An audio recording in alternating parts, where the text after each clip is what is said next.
Intelligence Briefing 07042017, Citizen Bureau of Investigation, Director Pippi Longstocking, Deputy Director Kelly Hickson, Field Agent Mr. Potato Head attending. Mr. Potato Head even more incognito than last time, I think. And maybe a little more intoxicated too. A little more intoxicated. He's had a bigger role. He's taken on a lot in the last week. He's had a really busy week. Yeah. Give him a break. All right. Intelligence Briefing, some stuff about Trump and some gangsters. Chapter 2, the Bayrock Trump projects. In Chapter 1, we introduce the key characters that we'll be looking at for the Bayrock Trump projects. If you saw Chapter 1, you may remember. If you haven't, you better take a look. We learned about Tevfik Arif, over here pictured on the left with Ivanka and Donald, and Felix Sater, pictured on the right. These are the principals in the company Bayrock, which was, of course, the company involved in the Bayrock Trump projects, of which there were 3. And they are the Trump Camelback in Phoenix, Arizona, started in 2003. The Trump International in Fort Lauderdale, Florida, started in 2006. And the Trump Soho, Manhattan, New York, also 2006. We're going to take a quick run through each of these projects so we see, kind of at least from the outside, how business was conducted when Trump and Bayrock got together. They have a lot of similarities. They do. All right, so first, the Trump Camelback, Phoenix, Arizona, started in 2003. Failed and sued. Yes, failed and sued, which seems to be a pattern with Trump projects. In this case, the failure was due to pushback from the residents in the area who did not want probably some monstrosity built in their neighborhood. They said, no way. With that kind of pressure going on, Trump bailed from the project in 2005, and it was never built. Never even built. Never even built. Got it. Nevertheless, they were still sued. They were still sued. They didn't have any buyers to sue them because it was never built. But the lawsuit in this case came from an investor, this guy Menes. In 2007, he filed the case Menes versus Bayrock and Sater. Menes alleged that Bayrock was skimming money from the project, so in that way defrauding the other investors. Right. And also that Sater had issued a number of threats. Threats coming from Sater? It's hard to imagine. He's the one who stabbed the guy in the face with a margarita glass. Yes. He has a history of violent crimes. Yes. Yes. In this case, he threatened Menes if Menes were to reveal his criminal past, this margarita glass stabbing as well as the previous fraud. He didn't threaten him or hit him with a margarita glass. Instead, he threatened to shock his balls. Yes, he did. Cut off his legs. That too. And throw him dead into the trunk of a car. Yes. That's his MO. All of the above. Now, of course, Sater denies this, said, oh my gosh, you think I'm doing Trump Towers deals and threatening to cut someone's legs off? As if those two things are like mutually exclusive. Like really, they're like a magnet, whoosh, come together. And he has a history of that type of behavior. And he has a history of that type of behavior. But, you know, lie and deny. Right, lie and deny. And sure enough, Bayrock and Sater settled this lawsuit for an undisclosed amount of money. So they paid him off. They paid him off. And he very politely went away. Said, you know, Sater's an all-American hero, and I'm so sorry, I didn't mean to cause a fuss. All right, I take back all those things. Yes, take them all back. None of that happened, especially not the testicle electrocution. See, my testicles are fine. Yeah. Okay, so next, just briefly about the Trump International in Fort Lauderdale. Also failed. Also sued. Yes, so the pattern holds. This one also failed, also sued. In this case, the project went broke and was then sued for fraud by the buyers. Fraud, again. Yes, again with the fraud. Yeah. So buyers of units within the Trump International sued for fraud. Trump managed to argue successfully that because he was not the developer, he'd only licensed his name to the project, he could not be held responsible for any of the problems allegedly experienced by the buyers. Again, slithering out like a sneaky little snake. Yeah, totally sneaky little snake. No repercussions. Yeah. He's really good at that. Oh yeah, oh yeah. I mean, you know, it's what he was born for. Yeah. All right, finally the Trump Soho, Manhattan, New York. Finally launched, yet still sued. Yes.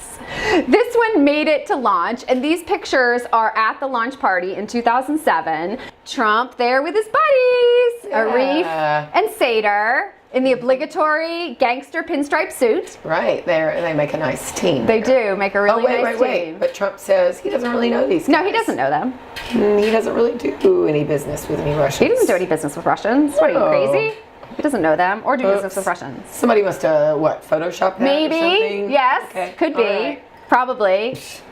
When the buyers For the Trump Soho. when the buyers sued in civil court for damages, a parallel criminal fraud case about all this activity was launched.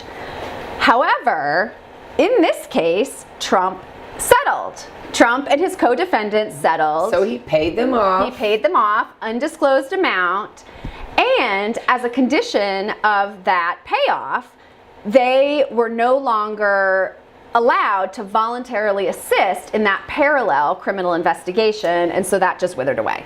Just kind of fell off the radar. Yeah.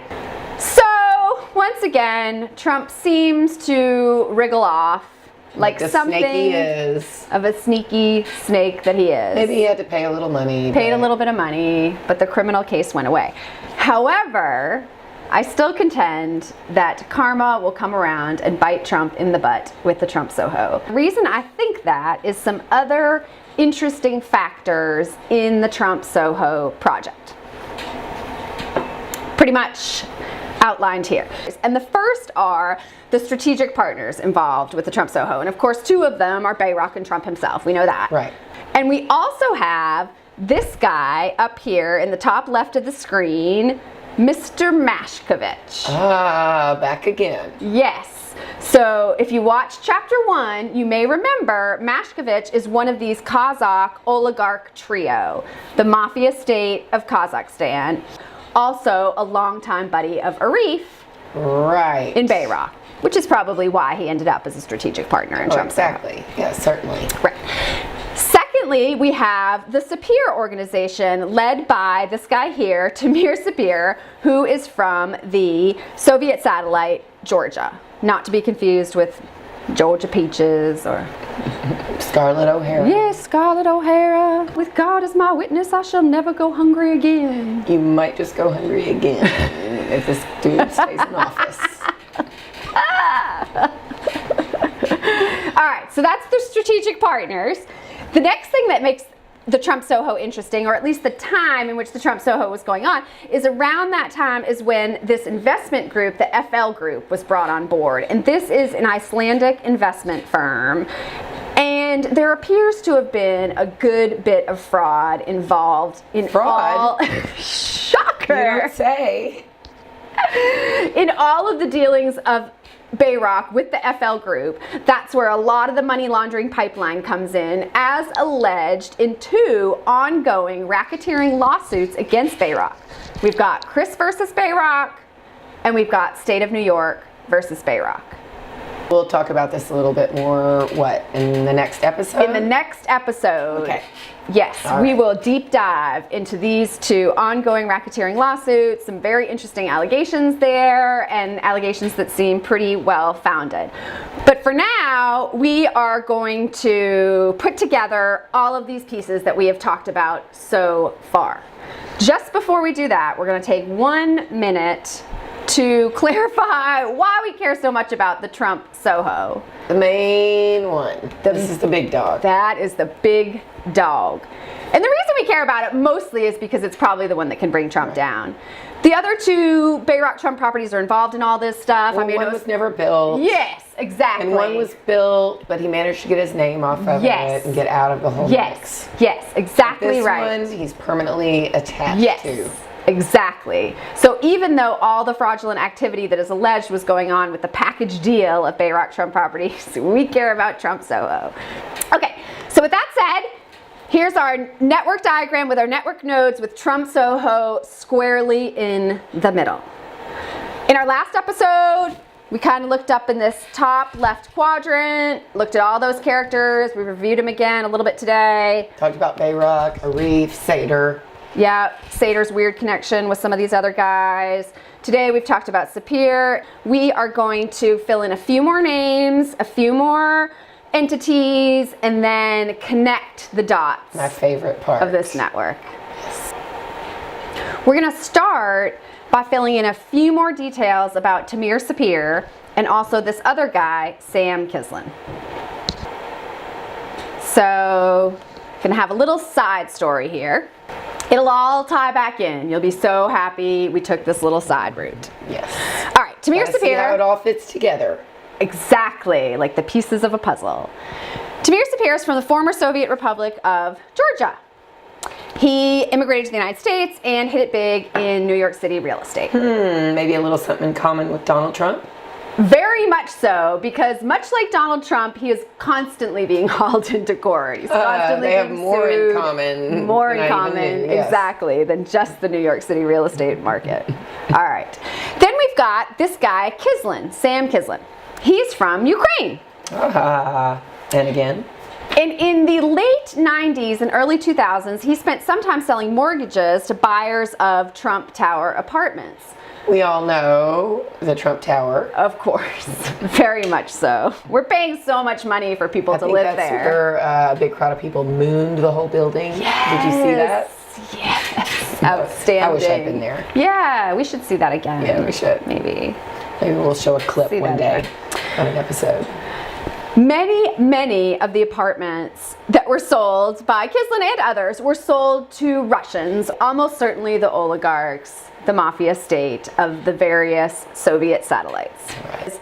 The New York City real estate market gave them a great place to park their money after the Russian economy collapsed. Right, they've got to put it somewhere, keep it safe, Yes. have easy access to it. Yes, so that they can remain super wealthy from the money they've stolen from their nations while the rest of the nation suffers. Right, exactly. Yeah, that's how it works when you're rich. That's right. Okay, so that's Sapir and Kislin, except we have one more really cute part of I their love this part. story. Yeah. Yes.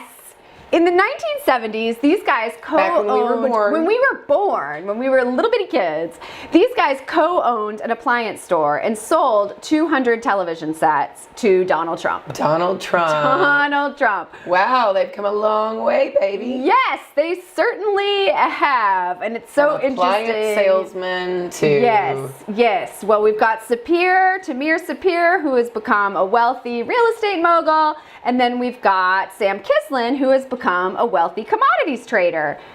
And in the guise of a wealthy commodities trader, he crosses paths with Rudy Giuliani. 9/11. Everybody New York knows. City mayor. Everybody knows Rudy Giuliani. Whatever, 9/11. That's an interesting pop-up here, huh? It is such an interesting pop-up. I'm glad you're giving that to us. Yes. Well, Sam Kislin is kind of buddies with Giuliani. He did some major fundraising work for Giuliani, and Giuliani named him to some sort of like the New York Economic Development Council or some such thing. When he was the mayor. Yeah. So they've got kind of a little, connection going on, which is interesting enough in its own right, but becomes so much more interesting when we start to tie these threads and connect these dots back to the center of this vortex, Trump, Soho, and Trump. And the way that we are going to do that is through a brand new player, Kazbay. Kazakhstan, Bayrock. Yes. Aren't they creative? Yes. So to fully understand Kazakhstan, Bayrock, we need to take another little side story off to Kazakhstan, and this guy, Viktor Krapunov.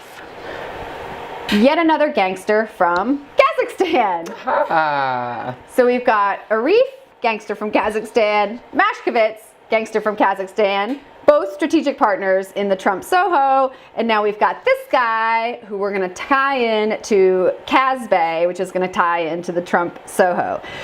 First, a little background on him. All roads lead to Soho. All roads lead to Soho. Totally. It certainly seems like it. So, allegedly, this guy looted hundreds of millions of dollars in public assets. From the people. When he was a mayor in Kazakhstan, and he's now on the run. So he's the fugitive ex-mayor from Kazakhstan. All right. VK. His wife owns a company called Helvetica Capital. Okay. Which, together with Bayrock, formed the company Kazbay. Kazakhstan, Bayrock. Exactly. Such a creative name. Yes, we see what they did there. Casbay is a Dutch letterbox company. Letterbox company. If you don't know what letterbox company is, Google it. Google it. Casbay also is alleged to be a relay point in the Bayrock money laundering pipeline. Help wash it clean. Exactly. The Giuliani connection comes in. Rudy's law firm, Giuliani and Bracewell, essentially drew up the paperwork to create Casbay.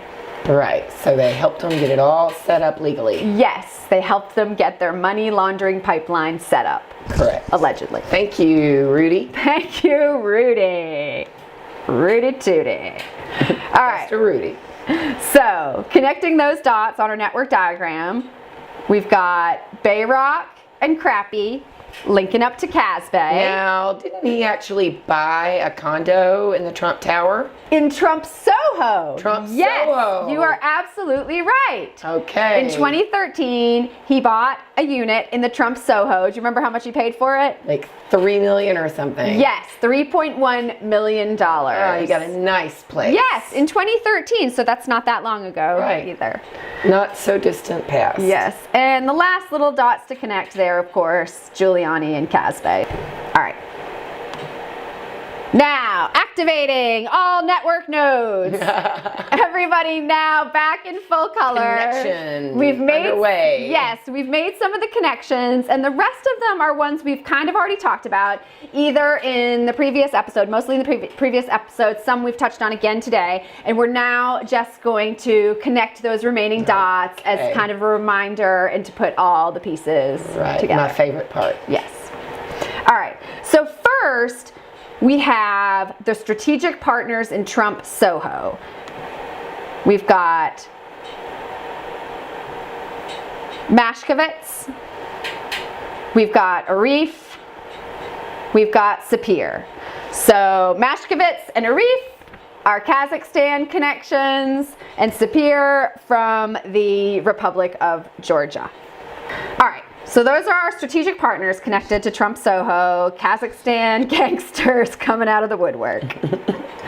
The next bit is this investment group, FL Group, which is an Icelandic investment company. In the next episode, we're going to talk in a lot more detail about how this group was allegedly used to set up a money laundering pipeline. But for today, just to say that the deal between the FL Group and the Bayrock was apparently brokered by this guy, Salvatore Loria.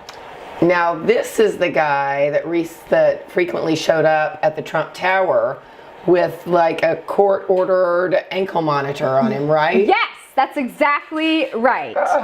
He showed up at the Bayrock offices on the 24th floor of Trump Tower. Oh, totally. I mean, you've got to have the authentic gangster atmosphere. Right.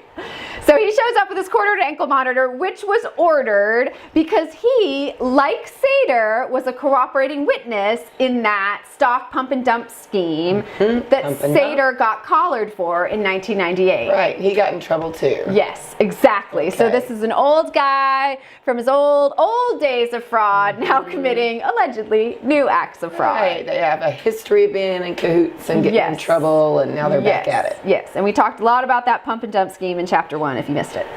All right, next little connection, we have the FL Group connected apparently to Putin. One of the allegations in these racketeering lawsuits is that the FL Group is particularly popular among wealthy Russians who are buddies with Putin. Right. So another That's interesting their connection. go-to. Another interesting connection for an investor in Trump properties. Right. All right, the last bit is this set of connections between Sater and Michael Flynn, Michael Cohen, Andrei Artemenko, and Paul these Manafort. two did the top secret letter. Yes. Yes, we talked about that in the last episode too. These guys were all involved in that weird episode where a secret sealed proposal for lifting the sanctions on Russia for invading Crimea. There was a rendezvous in DC, and then it was delivered to Michael Flynn, and all through this back channel business. And basically the proposal said, the terms of the proposal were give Crimea to Russia, lift the sanctions on Russia. Right. So it's great for some people. It was great. And then, of course, we have that connection to Manafort because of his push Ukraine. to put Artsy in power. Yes, exactly. All covered in more detail in chapter 1. Again, all basically Putin supporters. Yes. In some way Yes. or another. Yes, exactly. Interested in that new world order. All right, so far we focused on Trump-Soho connections, and now let's look, just review, everyone knows these, Trump's personal connections and how that intersects with this network. Well, we all know he's connected to Trump-Soho. Yes, of course, exactly. Strategic partner, 15%, 3% for little Donnie and Ivanka. Right. All right. So first we've got Michael Flynn. All right, we all know Michael Flynn, senior campaign advisor, went on to become national security advisor. Exactly. We've got Michael Cohen. Trump's personal attorney. Then we've got Paul Manafort. Trump's campaign manager. Yes, indeed. And last but not least, we've got Rudy Giuliani. Just basically a Trump ass kisser. Yes, exactly. Might as well throw him in there. Throw him in there. All right. Now, we don't want to focus too much on all things Russia at risk of losing sight of other things that may be going on. So this is just a brief side story to remind everyone that we also have a lot of Turkey in amongst the Russia. All intermixed. Yes. So remember in chapter 1, we talked about how Arif and Sater have done so much business in Turkey. So they have strong business connections to Turkey, as does Michael Flynn. Right, well, he's a foreign agent. He is. Now registered foreign agent for Turkey. Now registered, somewhat belatedly.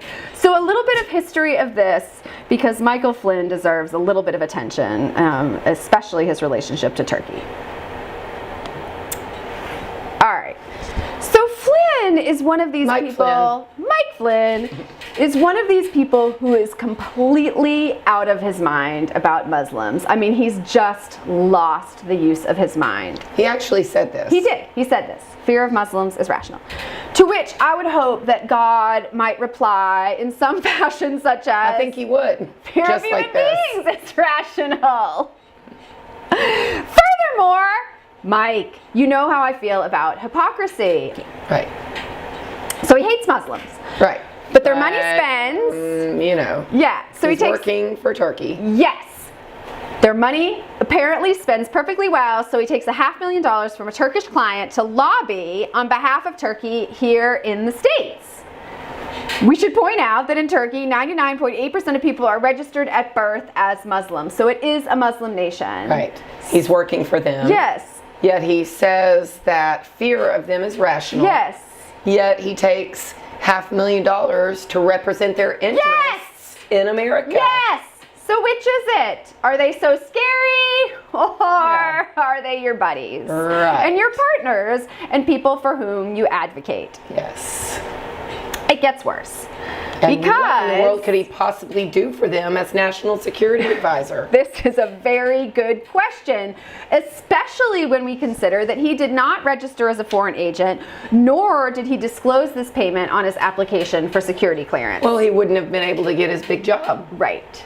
Exactly. If then he people would have had been able known, to do their bidding. Yes, I would imagine if people had known he had been paid $500,000 by Turkey. So during the few weeks that he was serving as national security advisor, he was simultaneously serving as an unregistered foreign agent for Turkey. Not to mention, he was subject to blackmail by the Russians, as the FBI had alerted the White House. And Trump was perfectly okay with all of this. He let this go on. He knew about He it. knew. Exactly. So, you know, make what you will of that. All right, so to your question of what Turkey might have gotten out of this $500,000 payment to our national security advisor. To be fair, not paid during the time he was a national security advisor, but a few months prior, only a few months prior. Did Turkey get anything in exchange? What we like to call pay to play. Pay to play. Everyone remembers pay to play, right? So I think we might look for some pay to play here. I think he might have played. I think he might. And I think he might have been paid. He certainly was paid. All right, so backing up a little bit. Before Obama left office, he had planned an invasion of Mosul with the Syrian Kurds. Mosul, yes, located in that pink area of that region of Raqqa. And Obama had planned with the Syrian Kurds to do this invasion, for them to do the invasion. Well, the problem as far as the Trump White House, and in particular Flynn, were concerned, is that Turkey was not in favor of this plan. Turkey, up there on the northern border of Syria, hates the Kurds. Right. And so they did not want the Syrian Kurds leading this invasion. No, of course not. And now they've got their guy. Yes. Yes. So since this didn't happen during the tenure of the Obama administration and they had to hand it off to Trump, and then in comes Flynn, and what happens? Nixes it. Yep. Nix the plan. Throws that out. He's been paid $500,000. Pay to play. Yes. Pay to play. Right. Pay to play. We had our national security advisor Yes. representing the interests of Turkey. Yes. Not our own country. Yes. Meanwhile, he's getting all that information. Yes. And does Trump care? No, he doesn't care because he knew about it for weeks. Exactly. And so did Mike Pence. They all knew. We just don't even let them try to fool you. It's ridiculous. All right. So after that slight detour into Turkey, back to Russia. Turkey, Everyone, Russia. refresh your memories with this network of relationships with Russia and Soviet satellites. And then feast your eyes on this quote from Little Donnie from 2008, in which he said, "In terms of high-end product influx into the United States, Russians make up a pretty disproportionate cross-section of a lot of our assets. Say in Dubai, and certainly with our project in Soho and anywhere in New York, we see a lot of money pouring in from Russia."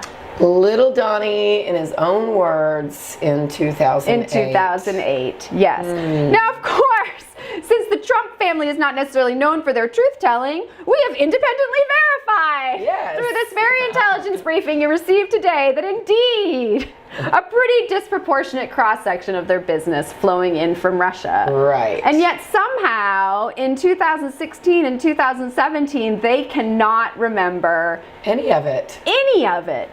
ever having any dealings with Russia. No. Not a bit. Not a bit. All right.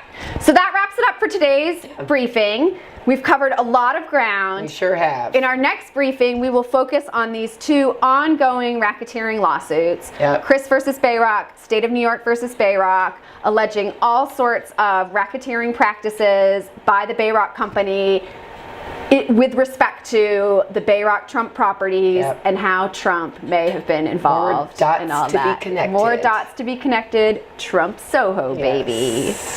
So tune in next week for Chris versus Bayrock, State of New York versus Bayrock. Right. Thanks for joining us. And until next time, keep resisting. High five.